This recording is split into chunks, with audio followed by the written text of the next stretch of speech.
Hi everyone, అందరు బాగున్నారండి. ఈరోజు మన వీడియోలో మెడికల్ కోడింగ్ గురించి కొన్ని డౌట్స్ అనేది క్లియర్ చేస్తాను. అంతకన్నా ముందు మన ఛానల్ని ఫస్ట్ టైం మీరు చూసినట్లయితే please subscribe my channel. And వీడియోలోకి వచ్చేస్తే, ఇప్పుడు ఈ మెడికల్ ఎవరైతే సైన్స్ స్ట్రీమ్లో డిగ్రీ కంప్లీట్ చేసి జాబ్స్కి ట్రై చేస్తున్న వారికి ఈ మెడికల్ కోడింగ్ గురించి చాలా డౌట్స్ వస్తున్నాయి. అవి ఫ్రీక్వెంట్గా నన్ను అడుగుతున్నవి నేను మీకు ఈరోజు డిస్కస్ చేస్తాను అనమాట. మెయిన్గా అడిగే క్వశ్చన్స్ ఏంటంటే, ఈ మెడికల్ కోడింగ్ అంటే ఏంటి, మెడికల్ కోడింగ్ ఎందుకు చేస్తారు, మెడికల్ కోడింగ్ జాబ్స్కి మనం ట్రైనింగ్ అవసరమా, ముందే ట్రైనింగ్ తీసుకోవడం అవసరమా, సర్టిఫికేషన్స్ అవసరమా అని అడుగుతున్నారు. సో ఈ మెడికల్ కోడింగ్ జాబ్స్కి అనే వాటికి ఫస్ట్గా ఎవరు ఎలిజిబుల్ అంటే, సైన్స్ స్ట్రీమ్లో ఎవరైనా డిగ్రీ కంప్లీట్ చేసిన వాళ్ళు ఎలిజిబుల్ అనమాట. సో వీళ్ళు ఈ మెడికల్ కోడింగ్ జాబ్స్కి ట్రై చేసే ముందు బేసిక్ ఇన్ఫర్మేషన్ ఏదైతే ఉందో ఈరోజు మనం తెలుసుకుందాము. ఫస్ట్ వచ్చేసి మెడికల్ కోడింగ్ ఏంటంటే, ఒక పేషెంట్ అనేవాళ్ళు హాస్పిటల్కి వెళ్తారు కదండి. హాస్పిటల్కి వెళ్ళినప్పుడు అక్కడ డాక్టర్ లేదా ప్రొవైడర్ ఆ పేషెంట్కి ట్రీట్మెంట్ ఏమి ఇచ్చారు అనేది ఒక రికార్డ్ అనేది మెయింటైన్ చేస్తారనమాట. సో ఈ రికార్డ్ అనేది మనము అంటే ఈ మెడికల్ కోడర్ అనేవాళ్ళు అది రివ్యూ చేసి యూనివర్సల్లీ యాక్సెప్టబుల్ మెడికల్ కోడ్స్ ఉంటాయి, ఆల్ఫా న్యూమరిక్ కోడ్స్ ఉంటాయండి. ఆ కోడ్స్లోకి ఈ డయాగ్నోసిస్ని, ట్రీట్మెంట్ని, ప్రొసీజర్స్ని, టెస్ట్ని కన్వర్ట్ చేస్తామన్నమాట. సో మెడికల్ కోడర్ ఏం చేస్తారంటే, ఏదైతే మెడికల్ కోడర్ రికార్డ్ అనేది రివ్యూ చేసి దాన్ని మనం కోడ్స్లోకి కన్వర్ట్ చేస్తాము. సో ఇది మెడికల్ కోడింగ్. అయితే నెక్స్ట్ ఇంకా వచ్చే క్వశ్చన్ ఏంటంటే, మెడికల్ కోడింగ్ అసలు ఎందుకు చేస్తారండి. ఇప్పుడు మన కంట్రీలో అయితే మనం ఇప్పుడు హాస్పిటల్కి వెళ్తాము, మ్యాక్సిమం ఏంటంటే హాస్పిటల్కి వెళ్తాము, అక్కడ పేమెంట్ చేసేస్తాము. కానీ ఫారినర్స్ ఏం చేస్తారంటే, వాళ్ళు మంత్లీ ప్రీమియమ్స్ అనేది కడతారండి. అలాగే ఇంకా గవర్నమెంట్ నుంచి ఇన్సూరెన్స్ అనేది కొంతమందికి క్లెయిమ్ అవుతుంది. సో వీళ్ళు ఏం చేస్తారంటే, హాస్పిటల్కి వెళ్ళి చెకప్ చేయించుకుంటారు, ప్రొవైడర్ అనేది ట్రీట్మెంట్ ఇస్తారు. అప్పుడు ప్రొవైడర్ అనేవాళ్ళు మెడికల్ రికార్డ్ మెయింటైన్ చేస్తారు కదా, ఈ మెడికల్ రికార్డ్ని కోడింగ్ కంపెనీ వాళ్ళకి పంపిస్తారనమాట. సో ఈ కోడింగ్ కంపెనీ వాళ్ళు ఏం చేస్తారంటే, ఈ మెడికల్ రికార్డ్ అనేది రివ్యూ చేసి ఆ డయాగ్నోసిస్ బేసిస్ మీద, ట్రీట్మెంట్ బేసిస్ మీద కొన్ని కోడ్స్ అనేది ప్రతి పేషెంట్కి ఇస్తారనమాట. ఆ కోడ్స్ రిలేటెడ్ నెక్స్ట్ బిల్లింగ్ చేసి ఎంతైతే అమౌంట్ ప్రొవైడర్కి వెళ్ళాలో అది నెక్స్ట్ క్లెయిమ్ అవుతుంది అనమాట. ఇదండి సింపుల్గా జరిగేది. సో అందుకు మనం మెడికల్ కోడింగ్ అనేది చేస్తాము. సో ఇప్పుడు ఈ మెడికల్ కోడింగ్కి ట్రైనింగ్ అవసరమా అని చాలామంది అడుగుతున్నారు. ఇప్పుడు ఇంటర్వ్యూ క్లియర్ చేయాలంటే ట్రైనింగే తీసుకోనక్కర్లేదండి. నేనైతే ఫ్రాంక్గా వద్దు అని చెప్తాను. ఎందుకంటే మనం బేసిక్గా ఈ సైన్స్ స్ట్రీమ్లో మనం నేర్చుకున్నవి డ్రగ్స్ గురించి నేర్చుకుంటాం. డ్రగ్స్ అంటే మెడికేషన్స్ అనమాట.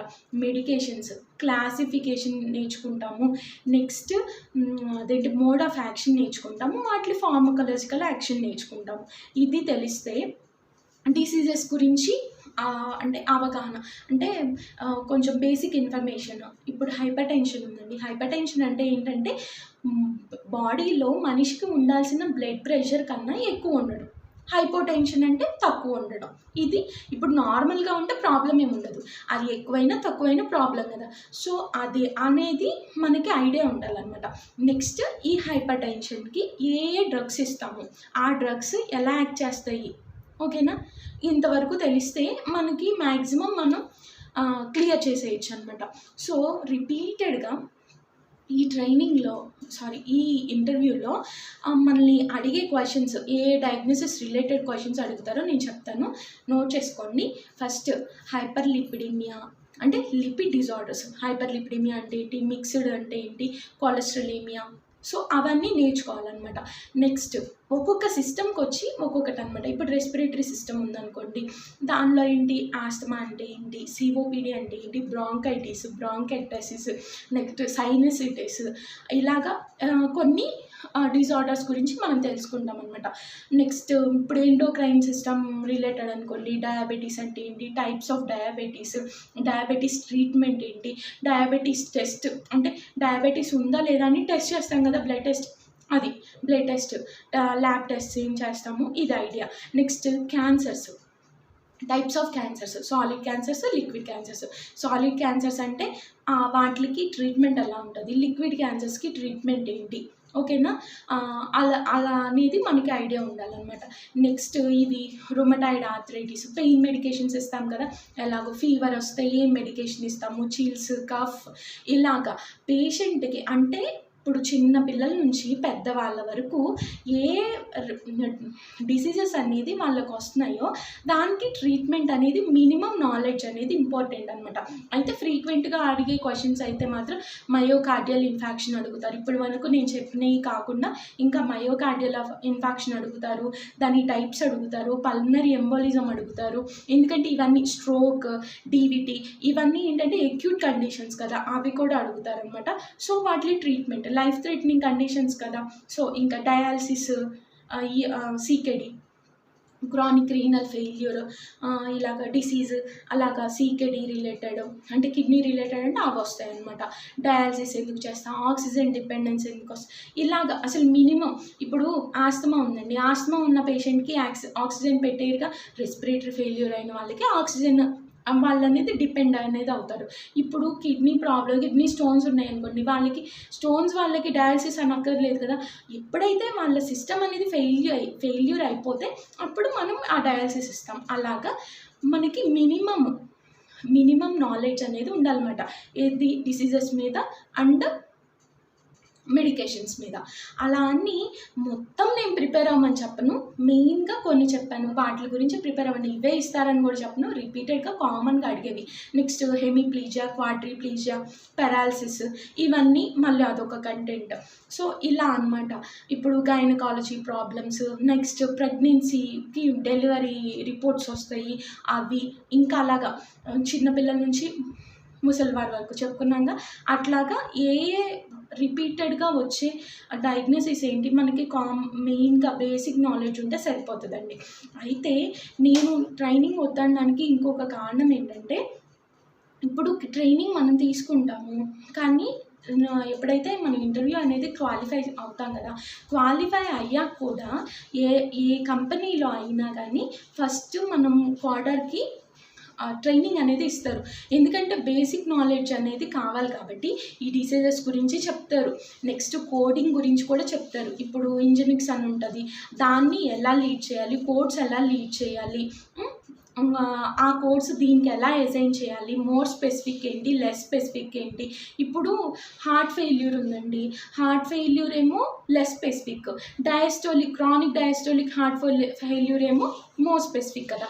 అప్పుడు లెస్ స్పెసిఫిక్ ఉన్నప్పుడు, మోర్ స్పెసిఫిక్ ఉన్నప్పుడు ఏది కోడ్ చేయాలి. ఇంకా మార్బిడ్ ఒబెసిటీ అని, ఒబెసిటీ, ఇంకా అలాగా అన్ని రిలేటెడ్ అసలు ఇంకా మనకి కామన్గా వచ్చే ప్రతి ఒక్క దాని మీద చాప్టర్స్ వైజ్ ఉంటాయి అన్నమాట. ఈ కోడింగ్కి అవన్నీ నేర్పిస్తారు. సో మనకి ఉన్న బేసిక్ నాలెడ్జ్తో మనం ఇంటర్వ్యూ అనేది క్లియర్ చేస్తే నెక్స్ట్ కోడింగ్ నాలెడ్జ్ కూడా వాళ్ళు నేర్పిస్తారు కాబట్టి సో ట్రైనింగ్ అనేది మనకు అక్కర్లేదు. నెక్స్ట్ ఇంకో టాపిక్ ఏంటంటే, ఇంకో క్వశ్చన్ ఏంటంటే సర్టిఫికేషన్ ఇంపార్టెంటా అని. ఇప్పుడు ఈ ట్రైనింగ్ నేను చేయాలి అని అనుకున్నారనుకోండి, మీకు ఇంట్రెస్ట్ ఉంటే నేను సజెస్ట్ చేసేది ఏంటంటే, ఈ ట్రైనింగ్ ఏదైతే మనం మనీ పే చేస్తున్నామో అది సర్టిఫికేషన్స్ చేసుకోండి, అది ఇంకా మళ్ళీ యూజ్ అవుతుంది. అలా అని ప్రతి ఒక్కరు సర్టిఫికేషన్ చేసుకోవాలి, ఫ్రెషర్ అనేది మ్యాండేటరీ కాదండి. ఈ సర్టిఫికేషన్ వల్ల యూజ్ ఏంటంటే, ఇప్పుడు ఇద్దరు క్యాండిడేట్స్ ఉన్నప్పుడు సర్టిఫికేషన్ ఉన్న వాళ్ళకి ప్రిఫరెన్స్ ఎక్కువ ఇస్తారనమాట. అయితే ఈ సర్టిఫికేషన్ అనేది మన మనీతోనే చేసుకోవాలంటే అక్కర్లేదు. గెటిన్ అయ్యాక మనకి బాండ్, అది ఫ్రెషర్కి బాండ్ అనేది నడుస్తుంది కదండి. ఈ బాండ్తో పాటు ఇప్పుడు ప్రజెంట్ కంపెనీస్ అన్నీ ఏంటంటే సర్టిఫైడ్ కోడర్స్ ఉంటే వాళ్ళకి ఎక్కువ ప్రాజెక్ట్స్ వస్తాయి కాబట్టి కంపెనీసే ఈ కోడర్కి అనేది సర్టిఫికేషన్ స్పాన్సర్ చేస్తున్నారు. సో ఆ స్పాన్సర్ చేయడం వల్ల మనం ఏం చేసుకోవచ్చు అంటే, ఈ బాండ్ నడుస్తున్నప్పుడే ప్యారలల్గా ఏంటంటే ఈ సర్టిఫికేషన్స్ చేసుకొని ప్యారలల్ బాండ్ అయిపోతుంది, కంప్లీట్ చేసుకోవచ్చు. మనీ నా దగ్గర లేవు, నేను కన్ఫర్మ్గా సర్టిఫికేషన్ చేసుకోవాలంటే ఇది మంచి ఆపర్చునిటీ అండి. ప్రతి కంపెనీలో ఈ సర్టిఫికేట్కి మాత్రం స్పాన్సర్ చేస్తున్నారు. ఏదైనా ఒక సర్టిఫికేషన్కి చేస్తారు, సరిపోతుంది. సో మ్యాక్సిమం డౌట్స్ అనేది నేను క్లియర్ చేశాను అనుకుంటున్నాను. ఇంకా మీకు ఏమైనా డౌట్స్ వస్తే కమెంట్ బాక్స్లో కమెంట్ చేయండి. ఇంకా అలాగే సజెషన్స్ ఏమైనా ఉన్నా మీ సజెషన్స్ కూడా కమెంట్ బాక్స్లో కమెంట్ చేయండి. ఈ వీడియో కానీ మీకు నచ్చినట్లయితే లైక్ చేయండి, షేర్ చేయండి, ఈ ఛానల్ని సబ్స్క్రైబ్ చేసుకోండి. Thank you.